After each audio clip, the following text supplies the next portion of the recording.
चलिए, नमस्कार जी, स्वागत सत्कार अभिनंदन राम राम, जय श्री कृष्णा, राधे राधे। कैसे हैं आप सभी? आइए शुरुआत करते हैं।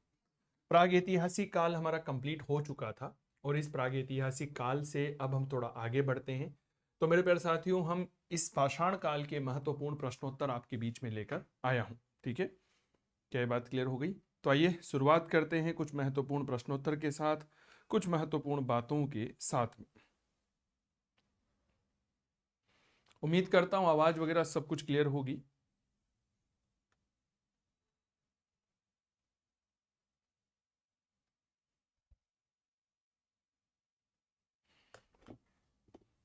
बहुत बढ़िया, आ जाओ। ठीक है, चलिए पहला प्रश्न मेरे प्यारे साथियों आपके लिए ये रहा। क्या है पहला प्रश्न? बहुत अच्छे से समझिएगा। कोशिश करेंगे कि हमारे लगभग 40 सवाल तो हम आपको करवा ही दें आज। ठीक है, बहुत अच्छे से पढ़िएगा क्योंकि इसका रिवीजन आप सभी लोग बहुत अच्छे से कर चुके हैं, ये मैं आप सभी को बता दूं। पहला प्रश्न, भारतीय स्थल पर गड्ढे खोदने के साक्ष्य निम्नलिखित में से किस प्राचीन सभ्यता से पाए गए हैं? गड्ढे खोदने का तात्पर्य क्या है? याद रखिएगा, जिसे हम कह सकते हैं गर्त आवास। लोथल, कालीबंगा, बुर्ज होम, रंगपुर, रोपर या रंगपुर, कालीबंगा, सुरकोटड़ा। अनुत्तरित प्रश्न, यह रूपर जो लिखा हुआ है इसी को हम क्या कहते हैं? इसी को हम कहते हैं रोपड़ कहते हैं।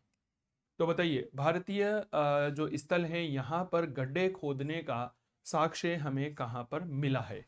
तो यह यूपी टीजीटी परीक्षा का प्रश्न है जो 2016 में वहां पर पूछा गया था। तो डेट इज बुर्ज होम और रंगपुर। रंगपुर जो है यह आपके गुजरात में है और बुर्ज होम कहाँ पर है? तो यह आपके जम्मू कश्मीर में है। यहीं पर हमें जो है खुदाई में गड्ढे वाले घरों के साक्ष्य देखने को मिलते हैं। क्लियर बात? अगला प्रश्न देखिएगा, निम्नलिखित में से कौन सा प्राचीन भारत के एक उपकरण परंपरा से नहीं जुड़ा हुआ है? प्राचीन भारत जब हमने पढ़ा, प्रागैतिहासिक काल पढ़ा, तो हमने अनेक ऐसे महत्वपूर्ण बिंदु पढ़े जिनके अंतर्गत उपकरणों के निर्माण के बारे में हमने देखा। मोस्टेरियन, एस्लूशियन, ओल्डोवान, प्रोसियन और अनुत्तरित प्रश्न है। बहुत अच्छे से पढ़िएगा और जवाब देने की कोशिश करिएगा।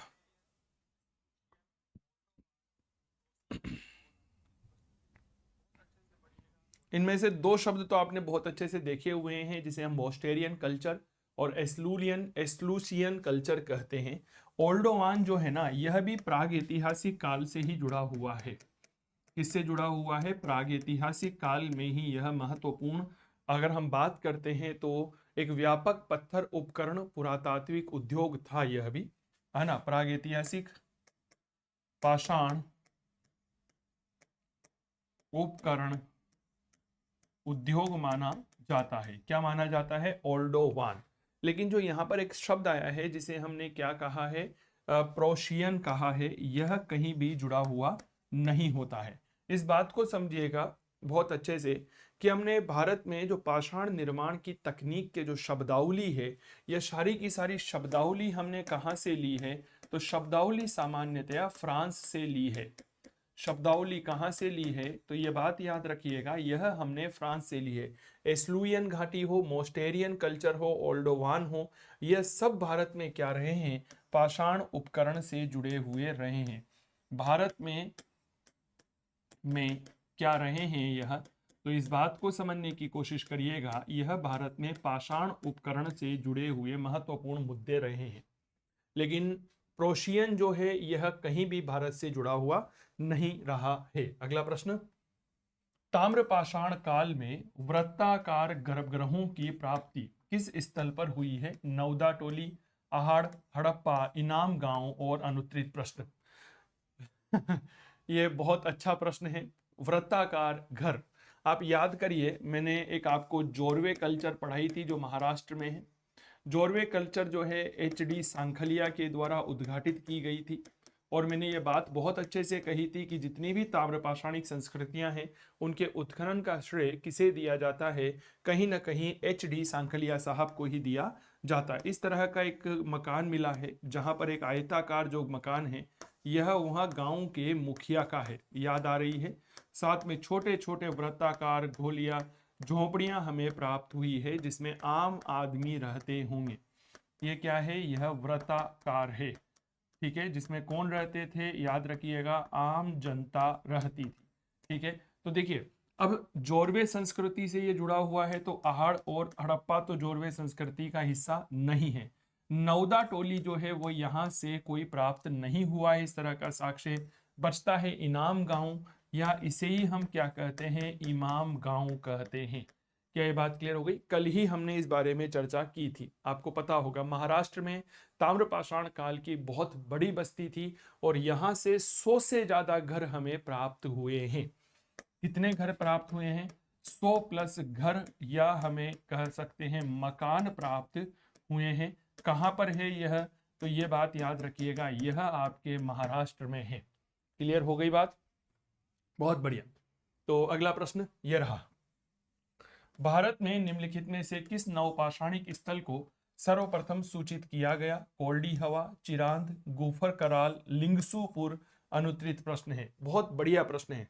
हम बात कर रहे हैं नवपाषाण काल, या हम ऐसा कह सकते हैं नियोलिथिक एज। क्लियर हो गई? तो भारत में ऐसा स्थल जिसे सबसे पहले दुनिया के सामने लेकर आया गया नवपाषाण काल का, यह कौन सा है? तो यह बात याद रखिएगा, डेट इज लिंगसूपुर है, ठीक है। लिंगसूपुर है जो पहला नवपाषाणिक स्थल है जो दुनिया के सामने रखा गया था। क्लियर बात? कोल्डी हवा, यहां से हमें धान का साक्ष्य मिला है, आपको पता होगा, उत्तर प्रदेश में बेलन घाटी में है। चिरांद जो है ये बिहार में है और यहां से हमें हिरण के सींग के साक्ष्य मिले हैं। गुफर कराल आपके जम्मू कश्मीर में है और यहां से हमें क्या मिले हैं, तो मेरे दोस्त याद रखिएगा, हिरण के हड्डियों के जो है वह उपकरण मिले हैं। नव, ये सारा ही मिट गया है, नवपाषाण काल। और जम्मू कश्मीर, यहां से हमें क्या मिले हैं, तो याद रखिएगा गर्त आवास प्राप्त हुए हैं। तो लिंगसूपुर जो है वह एक नवपाषाण कालीन स्थल है। अगला प्रश्न, हड्डी की मातृ देवी की प्रतिमा, बहुत बढ़िया प्रश्न है, ये भी मैंने करवाया हुआ है। विंध्य घाटी के निम्न पुरापाषाण काल में, सोहन घाटी के मध्य पुरापाषाण काल, बागोर के मध्य उच्च पुरापाषाण काल, विंध्य घाटी के उच्च पूर्व पुरापाषाण काल। और अनुत्तरित प्रश्न, सर मातृ देवी की प्रतिमा, बिल्कुल रविकांत, स्वागत है मेरे दोस्त आपका, बताइए। देखिए जब हम भारत के इतिहास में प्राग ऐतिहासिक काल को देखते हैं, ठीक है, प्राग ऐतिहासिक काल में हम सबसे पहले किसको देखते हैं, तो याद रखिएगा पुरापाषाण काल को देखते हैं। पुरापाषाण काल को सामान्य रूप से 3 भागों में बांटते हैं, उच्च, मध्य और निम्न। याद आ रही है? सर उच्च पुरापाषाण काल में उत्तर प्रदेश में टोंस नदी घाटी आपको पढ़ाई थी मैंने, याद करिए, याद आ रही है? कौन सी नदी घाटी पढ़ाई थी? टोंस नदी घाटी पढ़ाई थी, जो एक प्रकार से बेलन जो है, बेलन नदी है, उसकी यह सहायक नदी होती है, बेलन की सहायक नदी है, ठीक है। यहीं पर एक जगह है जिसका नाम आता है, दैट इज लोहदा नाला, ठीक है। इसी लोहदा नाला से हमें जो है उच्च पूर्व पुरापाषाण काल में हड्डी की मातृ देवी की प्रतिमा मिली है। क्लियर हो गई क्या बात? मिर्जापुर के पठारी भूभाग में टोंस नदी जो है वह बहती है मेरे दोस्त, इस बात को थोड़ा सा याद रखिए। क्लियर हो गई? तो लोहदा नाला से हमें यह प्रतिमा मिली है, ठीक है। इस बात को थोड़ा सा समझने की कोशिश यहां पर करिएगा। अगला प्रश्न यह रहा, अरे भाई चल जा। बूचड़ खाना क्षेत्र का साक्ष्य प्राप्त हुआ है महदहा से, चौपानी मांडो से, दमदमा से, सरहार नहार राय से। अनुत्तरित प्रश्न है बूचड़ खाना। अब देखो ये भी मैंने आप लोगों को बताया हुआ है, यह छत्तीसगढ़ के असिस्टेंट प्रोफेसर के पेपर में पूछा गया सवाल है 2018 में। बताइए बताइए, बूचड़ खाना। सर बूचड़ खाना जो है हमें मध्य प्रदेश के, सॉरी, उत्तर प्रदेश के प्रतापगढ़ जिले में एक स्थान होता है और उस स्थान का नाम है महदहा। उस महदहा से हमें बूचड़ खाना मिला है। सर महदहा का उत्खनन जो है GR शर्मा के द्वारा किया गया था। उत्खनन किसने किया था? याद रखिएगा, GR शर्मा ने किया था। अब चलो देखिए प्रश्न को देखिए मेरे प्यारे साथियों, इस बात को देखिएगा, चौपानी मांडो। चौपानी मांडो जो है यह कहीं भी आपके बूचड़ खाने से जुड़ा हुआ नहीं है, दमदमा नहीं है। सरहार नाहर राय जो है यह बेलन घाटी का क्षेत्र है, उत्तर प्रदेश के इलाहाबाद जिले में पड़ता है। तो इसका भी कोई रिलेशन यहाँ पर हमें देखने को नहीं मिलता है। एक बहुत अच्छा प्रश्न है जो इस बार आपके फर्स्ट ग्रेड में पूछे जाने की पूरी प्रबल संभावनाएं हैं। चलिए ये रहा, तोबा ज्वालामुखी राख सर्वप्रथम कहां से प्राप्त हुई है? क्या आपने कभी इस ज्वालामुखी का नाम सुना है क्या? तोबा ज्वालामुखी की जो राख है सबसे पहले कहाँ मिली है भारत में? भारत में, ठीक है ना, भारत के परिप्रेक्ष्य में हम पूछ रहे हैं। नर्मदा घाटी, महानदी घाटी, सोन घाटी, यमुना घाटी और अनुत्तरित प्रश्न है। सबसे पहले ये बात याद रखिएगा, तोबा ज्वालामुखी जो है वह इंडोनेशिया के सुमात्रा द्वीप जो है उसके उत्तर मध्य में स्थित है। और आज से लगभग 70,000 साल पहले इस ज्वालामुखी में विश्व का सबसे बड़ा विस्फोट हुआ था। क्या ये बात क्लियर हो गई? तो कहा जाता है दक्षिणी पूर्वी एशिया के 4 करोड़ वर्ग किलोमीटर का क्षेत्र इससे प्रभावित हुआ था। पूरा भारतीय उपमहाद्वीप जो है इस पूरा इससे विस्फोट से हानि हुई थी, ये बात याद रखिएगा। सारे के सारे जंगल नष्ट हो गए थे, पूरे राख की मोटी परत बिछ गई थी, कहीं सारे जंगली जानवर और मानव का ह्रास हुआ था। तो ये सही जवाब रहेगा सोहन घाटी। तो सही जवाब क्या है आपके 3 नंबर। अब देखिए ये कहां पर है, तो ये बात याद रखिएगा, यह आपके इंडोनेशिया में है, ठीक है। इंडोनेशिया में सुमात्रा द्वीप है, वहां पर यह पड़ता है। और लगभग 70,000 वर्ष पूर्व इसमें क्या हुआ था? विस्फोट हुआ था। क्लियर? कितना क्षेत्र प्रभावित हुआ था? तो मेरे दोस्त इससे लगभग जो क्षेत्र प्रभावित हुआ था वह था 4 करोड़ वर्ग किलोमीटर का क्षेत्र प्रभावित हुआ। कितना हुआ था याद रखना, 4 करोड़ वर्ग किलोमीटर का क्षेत्र इसमें प्रभावित हुआ था। क्या ये बात क्लियर हो गई? और भारतीय उपमहाद्वीप को बहुत हानि पहुंची थी। तो टोबा ज्वालामुखी याद रखिएगा। अगला प्रश्न ये रहा, रिमोट के बैटरी खत्म हो रही है, सेल खत्म हो गए, कोई दिक्कत नहीं। गंगा घाटी की नरहन संस्कृति संबंधित है मध्य पाषाण, नवपाषाण, ताम्रपाषाण, प्रारंभिक ऐतिहासिक काल, अनुत्तरित प्रश्न है। बताएं, गंगा घाटी की नरहन संस्कृति जो है यह हमें किससे संबंधित है? बताएं। देखिए साहब, गंगा घाटी की नरहन संस्कृति जो है यह उत्तर प्रदेश के गोरखपुर से हमें प्राप्त हुई है। गंगा नदी के किनारे पर स्थित है और यह ताम्र पाषाणिक संस्कृति मानी जाती है। कौन सी संस्कृति मानी जाती है जी? ताम्र पाषाणिक संस्कृति मानी जाती है। अधोलिखित संस्कृतियों में से कौन सा पाषाण युगीन संस्कृति नहीं है? सोहन संस्कृति, सोथी संस्कृति, मद्रासियन संस्कृति, विन्ध्यन संस्कृति और अनुत्तरित प्रश्न है। एक ऐसी जो पाषाण युगीन संस्कृति नहीं है। यह बहुत बढ़िया प्रश्न है।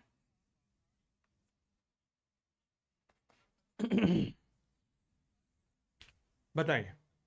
देखो बहुत सरल जवाब है, पाषाण युगीन संस्कृति। थोड़ा सा सवाल के ऑप्शन देखो, कहीं बार क्या होता है ना, हमारे सवाल जो होते हैं उन्हें हम विकल्पों के माध्यम से भी हल कर सकते हैं। पाषाण यानी कि वह संस्कृति जिसमें सामान्य तौर पर पत्थर के औजारों का प्रयोग किया गया था। पत्थर के औजार प्रयोग किए गए, इसका मतलब यह क्या हो गया? यह हो गया प्राग ऐतिहासिक काल, प्री हिस्टोरिक पीरियड। क्लियर? तो भैया सोहन संस्कृति, मद्रास संस्कृति, विंध्यन संस्कृति है, लेकिन सोधी संस्कृति जो है यह आपके नहीं है। यह कहाँ है? याद रखिए राजस्थान के बीकानेर में है और इसकी खोज 1953 में की गई थी। किसने की थी? अमलानंद घोष ने की थी। यह बात क्लियर हो गई। इसे क्या कहा जाता है? इसे हम नाम देते हैं कालीबंगा प्रथम का नाम हम देते हैं, ठीक है। सर यह कौन सी संस्कृति है? यह प्राक हड़प्पा काल की संस्कृति है। प्राक हड़प्पा कालीन संस्कृति यह मानी जाती है। क्लियर हो गई बात है? चीजें क्लियर हो रही है ना? बस ये बात क्लियर। चलो अगला प्रश्न, महापाषाण संस्कृति का संबंध है तांबे से, कांसे से, पीतल से, लोहे से, अनुत्तरित प्रश्न है।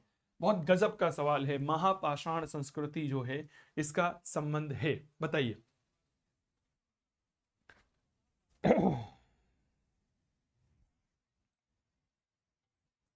देखिए, महापाषाण संस्कृति की बात अगर हम करते हैं, ठीक है ना, तो याद रखिएगा महापाषाण संस्कृति का कालक्रम लगभग 1000 ईसा पूर्व से लेकर के 600 ईसा पूर्व रहा है। क्लियर हो गई बात, यानी कि उत्तर वैदिक काल में यह लगभग विकसित हुई थी 1000 ईसा पूर्व से लेकर के 600 ईसा पूर्व विकसित हुई। अब आप जवाब दीजिए कि क्या रहा होगा। अब देखिए, महापाषाण संस्कृति का ही अगर दूसरा नाम हम देखते हैं तो इसे वृहद पाषाण संस्कृति भी हम कहते हैं, वृहद पाषाण संस्कृति कहते हैं। कुछ जगह पर इस संस्कृति का नाम महारम संस्कृति भी मिलता है। क्लियर हो गई बात, और यह आपके लोहे से संबंधित रही है। क्लियर बात। अब देखिए, भारत में अगर हम लोहे के साक्ष्य की बात करते हैं, किस साक्ष्य की बात करते हैं, भारत में लोहे का साक्ष्य, तो याद रखिएगा पहला साक्ष्य कहां से मिला है, तो 1050 ईसा पूर्व का है यह साक्ष्य, ठीक है ना। कब का है, 1050 ईसा पूर्व का यह साक्ष्य है। कौन सा, लोहे का, और यह कहां से मिला है, अतरंजी खेड़ा। कहां से मिला है, याद रखिएगा अतरंजी खेड़ा से हमें यह साक्ष्य मिला है, जो उत्तर प्रदेश में मेरठ जिले में स्थित है। क्लियर हो गई बात, यहां तक चीजें क्लियर होना चाहिए। अगर हम और लोहे के साक्ष्य की बात करते हैं तो आलमगीरपुर से भी हमें साक्ष्य मिला है, नोहा भरतपुर से भी हमें साक्ष्य देखने को मिलते हैं। सर, महापाषाण संस्कृति की एक बहुत शानदार बात रही है यहाँ की शवाधान प्रक्रिया, यहाँ की शवाधान प्रक्रिया बहुत गजब की यहाँ पर बात रही है। क्लियर। चलिए, अगला प्रश्न ये रहा, अधोलिखित में से कौन मध्य सोन नदी घाटी का प्राचीनतम भूतात्विक जमाव है, पटरपा, भागोर, सिंहावल, खोनही और अनुत्तरित प्रश्न।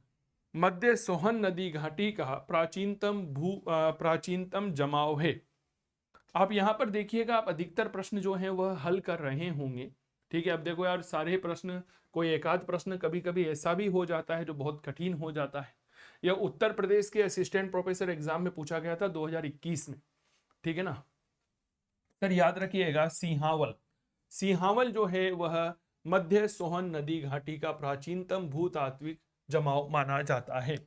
लघु पाषाण उपकरण अधोलिखित संस्कृति के प्रमुख उद्योग है। निम्न पुरापाषाणिक संस्कृति, मध्य पुरापाषाणिक संस्कृति, उच्च पुरापाषाणिक संस्कृति, मध्य पाषाण कालीन संस्कृति और अनुत्तरित प्रश्न है। अब यह प्रश्न मैंने करवाया हुआ है। लघु पाषाण उपकरणों का मतलब होता है जी सूक्ष्म औजार, सूक्ष्म उपकरण, जिन्हें हम क्या नाम देते हैं, जिन्हें हम नाम देते हैं माइक्रोलिथिक, और छोटे छोटे औजार यहां पर तैयार किए गए। अब तो मैं मान के चलता हूं कि यहां आप दे सकते हैं इस बात का जवाब। क्लियर। सर, मध्य पाषाण काल के में बेसिकली यह उपकरण खोजे गए थे। क्लियर हो गई। कहाँ खोजे गए थे, मध्य पाषाण काल में यह उपकरण खोजे गए हैं, और इन उपकरणों की जो खोज करने का श्रेय है वह C.L. कार्लाइल को दिया जाता है। किसने खोजे थे, तो याद रखिएगा C.L. कार्लाइल ने इन औजारों को खोजा था। बताएं भाई, चीजें क्लियर हो गई। चलिए, अगला प्रश्न आप सबके लिए यह रहा, 1863 ईस्वी में रॉबर्ट ब्रूसप्रुट को हस्तकुटार मिला। यह प्रश्न आरपीएससी 2015 में पूछा गया था। इसके अलावा पीजीटी प्रवक्ता भर्ती परीक्षा 2009 उत्तर प्रदेश में पूछा गया था। बदमपुरदूरे, अतिरपक्कम, पल्लवरम, सगनकल्लू और अनुत्तरित प्रश्न है। बताएं, रॉबर्ट ब्रूसप्रुट। मेरे प्यारे साथियों, याद रखिएगा, आपने हमारे ऊपर विश्वास प्रकट किया है ना, तो जितने भी PYQ के प्रश्न हैं वो सारे मैं करवा दूंगा। लेकिन एक बात बताता हूं, मैं जितनी मेहनत आप सभी के लिए कर रहा हूं, मेरे प्यारे साथियों, कम से कम उसकी 50% मेहनत आपको भी करनी पड़ेगी। क्या ये बात क्लियर हो गई क्या, बताओ ना एक बार। भैया, उसकी 50% मेहनत आप लोगों को भी करनी पड़ेगी, ये मैं बता दूं। आप ये मत समझिएगा कि केवल हम ही करेंगे। सर, ये पल्लवरम से प्राप्त किया है, जो कहां पर है, मद्रास से है। क्लियर। कहां से प्राप्त किया है, पल्लवरम से प्राप्त किया, 1863 में किया है। और ये कौन से काल का है, तो ये है निम्न पुरापाषाण काल का, निम्न पुरापाषाण काल का यह महत्वपूर्ण केंद्र है पल्लवरम। क्लियर हो गई? वर्तमान तमिलनाडु में यह स्थित है। एक रिवीजन पर थोड़ा सा ध्यान आप दीजिएगा। दूसरा, मुझे कुछ विद्यार्थी कह रहे थे कि सर आप जो ये पीडीएफ अपलोड करते हैं मोबाइल एप्लीकेशन पर, वो बड़ी बड़ी हो जाती है। तो आप निश्चिंत रहिए, मैं एक पेज पर 2 है 4 पीडीएफ आप लोगों के लिए लगा दूंगा। इससे क्या है, आप लोगों के प्रिंट आउट का पैसा काफी बच जाएगा।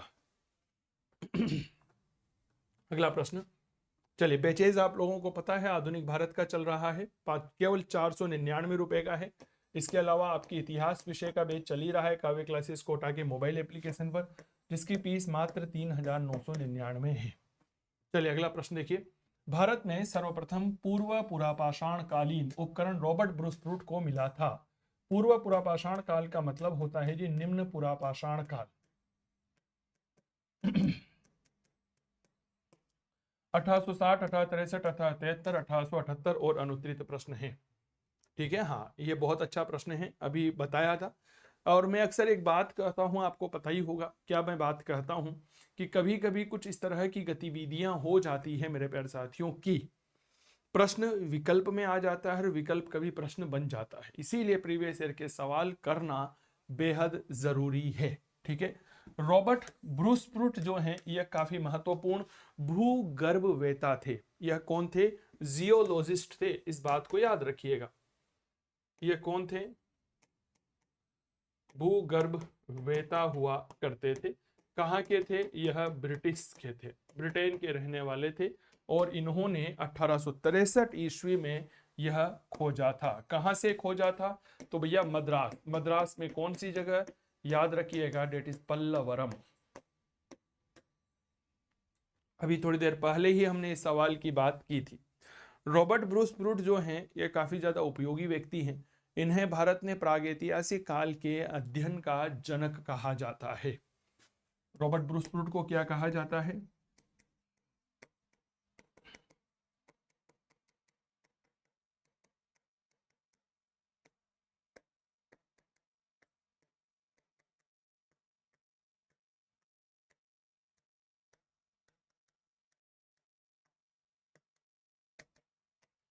भारत में प्रागैतिहासिक काल के अध्ययन का जनक कहा जाता है। अगला, हस्तकुटार उपकरण निम्नलिखित में से किस विधि का उपकरण था? यूनिफेशियल, बाइफेशियल, दोनों विधियों से। रिटचिंग उपकरण और अनुत्तरित प्रश्न है, बताएं। यह प्रश्न भी उपयोगी है। यह भी उत्तर प्रदेश के असिस्टेंट प्रोफेसर भर्ती परीक्षा 2012 में पूछा गया था।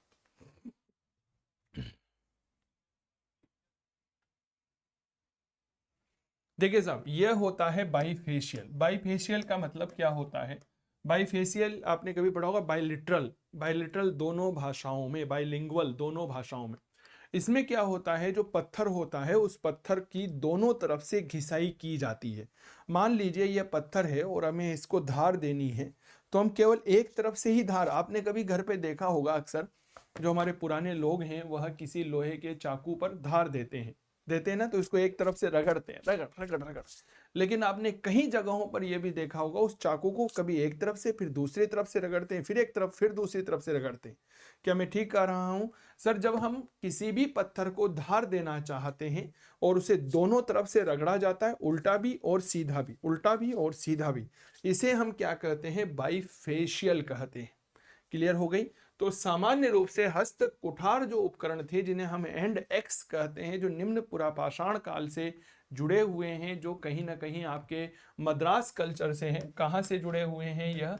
यह जुड़े हुए हैं निम्न पुरापाषाण काल से जुड़े हुए हैं। क्या ये बात क्लियर हो गई? और यह कहां से हैं? यह मद्रास संस्कृति का हिस्सा है। और इसमें क्या मिला है? इसमें मिला है हैंड एक्स मिली है हमें। इन्हें हम क्या कहते हैं? हम एस्लुयन कल्चर भी हम इन्हें कहते हैं। तो इसमें जो होता है, औजारों को दोनों तरफ से रगड़ा जाता है। क्लियर हो गई क्या बात? हाँ या ना का जवाब दीजिएगा। तो मद्रास में जैसे हमने अतिरपक्कम पढ़ा था, पल्लवरम पढ़ा था, वहां से हमें इस तरह के औजार प्राप्त हुए हैं। क्लियर? जिसमें हमने 2 नाम देखे थे, आप याद करिए। एक नाम रॉबर्ट ब्रूस स्प्रूट का देखा था और एक किंग महोदय का देखा था। ठीक है ना, प्रोफेसर किंग। अगला प्रश्न मेरे प्यारे साथियों ये रहा, रॉबर्ट ब्रूसप्रुट ने भारत ने प्रथम पुरापाषाण कालीन उपकरण किस स्थान से प्राप्त किया था? यह प्राप्त किया था 1863 ईस्वी में, पल्लवरम, कर्नूल, चितनूर, नेल्लोर। यह प्रश्न रिपीटेड सवाल है, तो याद रखिएगा पल्लवरम से हमने यह प्राप्त किया था। क्लियर हो गई बात? चलो अगला प्रश्न देखिए। सर्वाधिक संख्या में हस्त कुठार या हैंड एक्स और क्लीवर प्राप्त होते हैं? नवपाषाणिक काल में, निम्न पुरापाषाण काल में, मध्य पाषाण काल, आद्य ऐतिहासिक काल और अनुत्तरित प्रश्न है। हस्त कुठार, हैंड एक्स प्राप्त होते हैं। अभी थोड़ी देर पहले ही मैंने यह प्रश्न आप लोगों को बताया था।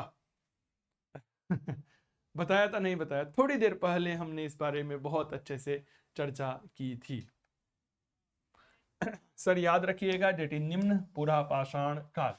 ठीक है, सही जवाब होगा 2। इसे क्या कहा जाता है? इसे ही मद्रास कल्चर भी कहा जाता है। क्लियर? इसे ही क्या कहा जाता है? इसे ही एस्लुयन कल्चर भी कहते हैं। ठीक है, बहुत बढ़िया। अगला प्रश्न मेरे प्यारे साथियों ये रहा। प्राचीन मानव प्रजाति है ऑस्ट्रेलोपियन, जावा मानव, होमो इरेक्टस, निएंडरथल और अनुत्तरित प्रश्न है। सबसे पहली मानव की प्रजाति कौन सी है?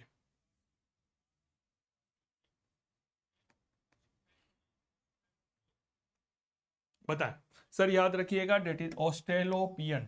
ये हमारी सबसे पहली मानव की प्रजाति है। इसे ही क्या कहते हैं? प्रोटो ह्यूमन भी कहते हैं। इसे ही क्या कहते हैं? याद रखिएगा आद्य मानव भी हम कहते हैं। यहां पर एक नाम आया है होमो इरेक्टस। होमो इरेक्टस इतिहास का पहला, सॉरी माफी, हाँ होमो इरेक्टस की बात कर रहा हूं। यह इतिहास का पहला मानव था जिसकी कमर की हड्डी या रीढ़ की हड्डी बिल्कुल सीधी हो गई थी और यह सीधा चलने लगा था। तो इसका तो सही जवाब 1 हो गया। तो इसके बारे में भी याद रखिएगा, सीधा चलने वाला पहला मानव, सीधा चलने वाला प्रथम मानव कौन था? होमो इरेक्टस था। क्लियर हो गई बात? चलिए अगला प्रश्न। आधुनिक मानव होमो सेपियंस का संबंध है चॉपर से, ब्लेड से, हस्त कुठार से, चॉपिंग से? अनुत्तरित प्रश्न। जब आप आपके नोट्स में देखेंगे, मेरी बात को बहुत अच्छे से समझिएगा, जब आप आपके नोट्स को देखेंगे तो मैंने कहा हुआ है कि भाई इस काल में होमो सेपियंस का उदय हुआ, जिसे हम प्रज्ञ मानव कहते हैं, आधुनिक मानव कहते हैं। मेरी बात समझ में आ गई? तो इसका संबंध कहां से है? इसका संबंध है ब्लेड से। क्लियर बात? इसका संबंध ब्लेड से है। और पाषाण काल में देखिए मेरे दोस्त, जब पत्थर से ब्लेड बनाने की जो विधि होती थी उसे संघात प्रविधि के रूप में जानते थे। क्रोड से ब्लेड बनाने की विधि क्या कहलाती थी? तो याद रखिएगा डेट इज प्रघात पद्धति। क्या कहलाती थी? याद रखिएगा, माफी चाहूंगा, संघात प्रविधि। प्रघात अलग शब्द हो जाता है, यह होती है डेट इज संघात प्रविधि कहलाती है। एक नई जानकारी आप लोगों को मिल रही है, हाँ या ना का जवाब दीजिएगा। समझ में आ गई रविकांत और अन्य प्यारे साथियों? तो क्या कहा जाता है? संघात कहा जाता है। इसको अंग्रेजी में कहते हैं प्रेशर तकनीक। संघात को ही क्या कहते हैं? आप याद रखिएगा डेट इज प्रेशर तकनीक के नाम से हम इसे जानते हैं। यहां तक बातें क्लियर? चलिए अगला प्रश्न देखिए। भारत में नवपाषाण काल का निम्नलिखित में से कौन सा स्थान है जहां हड्डी से बने हुए औजार प्राप्त हुए हैं? छोटा नागपुर, चिरांद, चुनार, मास्की और अनुत्तरित प्रश्न है। जहां बड़ी संख्या में हड्डी से बने हुए औजार प्राप्त हुए। थोड़ा सा दिमाग दीजिए, नवपाषाण काल के बारे में पूछ रहे हैं जिसे हम नियोलिथिक एज का नाम दिया था। हड्डी के उपकरण कहां से मिली हैं? मास्की का संबंध मौर्य काल से है। ठीक है, चुनार जो है इसका कोई संबंध नहीं है, ये भी मौर्य काल से है। छोटा नागपुर का कोई संबंध है ही नहीं। चिरांद, चिरांद कहां पर है ये बात याद रखिएगा, यह आपके बिहार में है। और यहां से आपको हिरण के सींग जो होते हैं उनके उपकरण मिले हैं। हिरण के सींग के क्या मिले हैं? उपकरण मिले हैं। बिहार के सारण जिले में है और इसकी खोज किसने की थी? वी.के. सिन्हा के द्वारा की गई थी। क्लियर हो गई। कहा जाता है कि जो चिरांद है मेरे प्यारे साथियों, उस चिरांद से हमें इस बात का पता चलता है कि मानव जो है वह बांस बल्लियों से बनी हुई झोपड़ियों में रहा करता था। निम्न नवपाषाण कालीन स्थल से पशु बाड़े का प्रमाण मिला है। टोरवा, कोल्डी हवा, महगढ़ा, उपरोक्त में से कोई नहीं। अनुत्तरित प्रश्न। नवपाषाण काल का एक ऐसा स्थल है जिसमें हमें इस बात की जानकारी मिलती है कि भैया यहां पर क्या रहा होगा? पशु का बाड़ा रहा होगा। क्लियर हो गई। चलिए सर, याद रखिएगा ये है आपके महगढ़ा, जिसे हम महदहा भी कहते हैं। क्लियर हो गई। कहाँ है? उत्तर प्रदेश में स्थित है। बाड़े का आकार 12.5 इंटू 12.5, बाड़े का आकार कितना है? गुणा 7.5 मीटर है।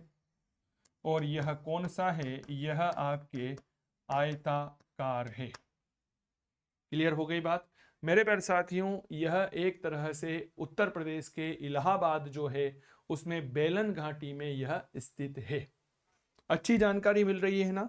रवि भाई बताओ, ईमानदारी से बताना। चलो, अच्छा प्रश्न है। ब्लेड ब्यूरीन प्रकार के उपकरण निम्नलिखित में से किस परंपरा के परिचायक है? ब्लेड प्रकार के उपकरण उच्च पूर्व पाषाण काल, मध्य पूर्व पाषाण, मध्य पाषाण, नवपाषाण और अनुत्तरित प्रश्न है। ब्लेड प्रकार के जो उपकरण है बताएं।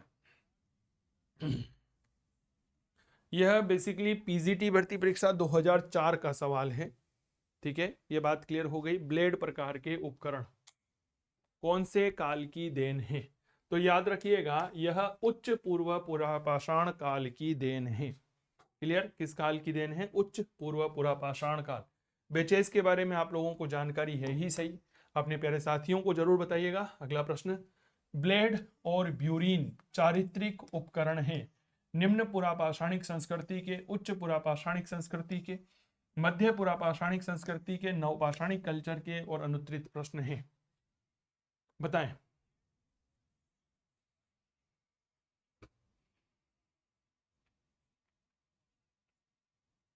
सर रिपीटेड सवाल है।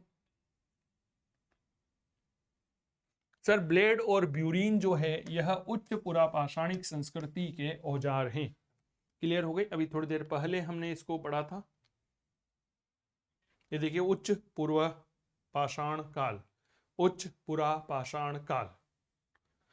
चलिए, खाद्य उत्पाद परख, उत्पादन परख अर्थव्यवस्था संबंधित है। मध्य पुरापाषाण काल, उच्च पुरापाषाण काल, मध्य पाषाण काल, नवपाषाण काल। खाद्य उत्पादक अर्थव्यवस्था का तात्पर्य क्या है कि साहब मनुष्य ने जो है वह कृषि का आविष्कार कर लिया। किसका आविष्कार कर लिया? मनुष्य ने जो है वह कृषि का आविष्कार कर लिया है। ठीक है, अब कृषि का आविष्कार कर लिया तो हम ऐसा कह सकते हैं कि यहीं पर व्यवस्थित पशुपालन की शुरुआत हो गई। व्यवस्थित पशुपालन की शुरुआत हो गई और यह जुड़ा हुआ है आपके नवपाषाण काल से। क्लियर हो गई बात? चलो भाई साहब, अगला प्रश्न। अब याद करिए, मैंने मानव के विकास क्रम को लेकर के आपसे बहुत सारी चर्चाएं की हुई है। अब उस बात को भूल मत जाना। अगला प्रश्न ये रहा।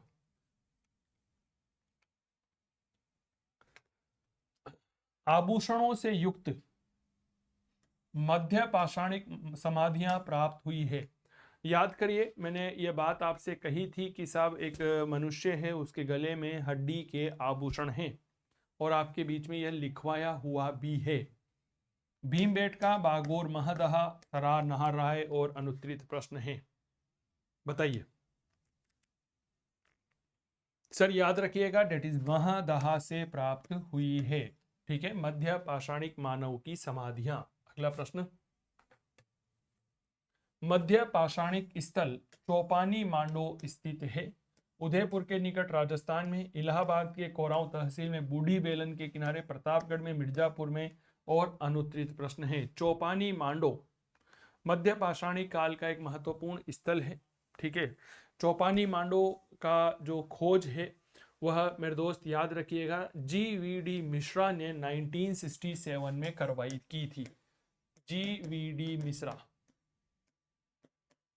1967 GVD मिश्रा के द्वारा की गई थी। क्लियर हो गई बात? किसने की थी? GVD मिश्रा के द्वारा की गई थी। यहां से 13 झोपड़ियों की आधार योजना, साझा चूल्हे, हस्त निर्मित मृतभांड और प्राचीनतम मृतभांड मिले हैं, जो इलाहाबाद के कोराव तहसील के बूढ़ी बेलन के किनारे पर है। सर याद रखिएगा, चौपानी मांडो से जो मृतभांड प्राप्त हुए हैं, कहते हैं कि वो मृतभांड दुनिया के ही सबसे पुराने मृतभांड। आप सोच के देखिए, यहां से जो मृतभांड मिले हैं पूरी दुनिया के सबसे प्राचीनतम मृतभांड है। दुनिया के सबसे प्राचीन मृतभांड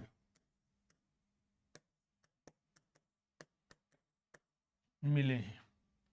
क्लियर हो गई बात? चलो बहुत बढ़िया। अगला प्रश्न देखिए, भारतीय प्रागैतिहासिक के जनक है Robert Bruce Foote, Mortimer Wheeler, John Marshall, A Cunningham. अनुत्तरित प्रश्न है, बताइए भारतीय प्रागैतिहासिक काल के जनक किसे माना जाता है? सर भारतीय प्रागैतिहासिक काल के जनक रॉबर्ट ब्रूस प्रूट को माना जाता है। रॉबर्ट ब्रूस प्रूट ने, याद रखिएगा, 1863 ईस्वी में एक जगह है मद्रास, मद्रास में एक साक्ष्य है, एक जगह है, नाम है पल्लवरम। ठीक है, इस पल्लवरम से क्या प्राप्त किया था?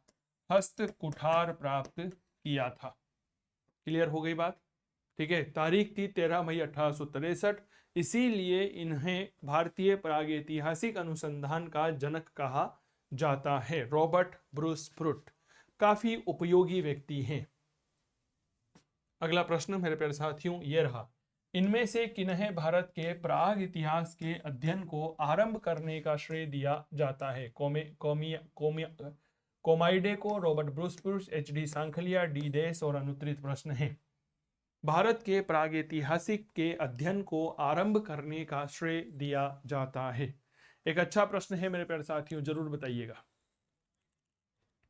सर याद रखिएगा, यह श्रेय दिया जाता है रॉबर्ट ब्रूस प्रूट को।